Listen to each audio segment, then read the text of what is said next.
Johns for 2.5 minutes, please. Thank you. Ms. MacEwen, Brenda Sayers from the Pechesis First Nation in my riding went to court regarding the Canada-China FIPA agreement, concerned about Indigenous rights and the sovereignty of the people there. She's concerned that foreign companies could come in and buy part of the watershed through a tree farm license and impact wild salmon and obviously clean drinking water. We've heard many times that the Canadian government is committed to reconciliation, to the United Nations Declaration on the Rights of Indigenous People. In fact, we have legislation before the House right now. My NDP colleague tried to include a non-derogation clause in the ratifying legislation of the Canada-UK Trade Continuity Agreement to ensure that Canada's trading partners are fully aware of Canada's obligations to First Nations and Indigenous peoples. It's disappointing that the amendment was voted down, given that the Trade Continuity Agreement does include ISDS provisions as well as with CITA. I'm wondering if you can clarify how the ISDS could impact the government's abilities to fulfill its obligations to Canada's Indigenous peoples. Thank you. That actually highlights a gap in my presentation where I spoke about our international obligations through the Climate Accord or through the ILO.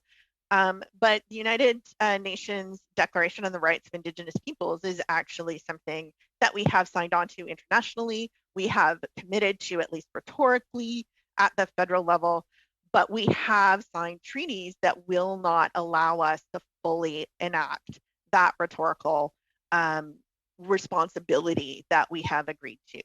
And so I have worked with Pam Palmer on trade agreements, and what she says is that actually we need to have Indigenous representation at the bargaining table to fully realize UNDRIP and trading rights. And so we are so far from that in trade deals that what we have right now absolutely contravenes UNDRIP. Thank you. We hear at this 28 committee. seconds, Mr. Johns. Thank you. Regularly that the climate crisis is one of the defining things about our generation. And I'm wondering if you could explain how ISDS has negatively impacted or cost Canadian taxpayers money when making changes to our regulatory framework, and maybe if you have a couple of quick examples. Very briefly, please. Sure. So, I mean, I think the first example that everybody knows about is Ontario tried to do a climate response where they bought locally, and that was struck down internationally. They didn't do it the right way. I maintain that they could have done it in a way that would have been consistent, but they were unwilling to actually make the effort to kind of break through and do it in a way that would have been consistent with international law. They tried it one way, it didn't work, and they gave up. When I worked for the Department of Agriculture in Nova Scotia, I proposed a whole bunch of ways that we could compensate farmers for actions that they'd taken to be sustainable.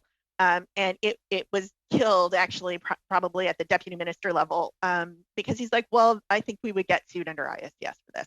And I'd given examples of European countries that had similar policies in place, but it was, and so I think those are the examples of where silencing really matters and you never hear about it.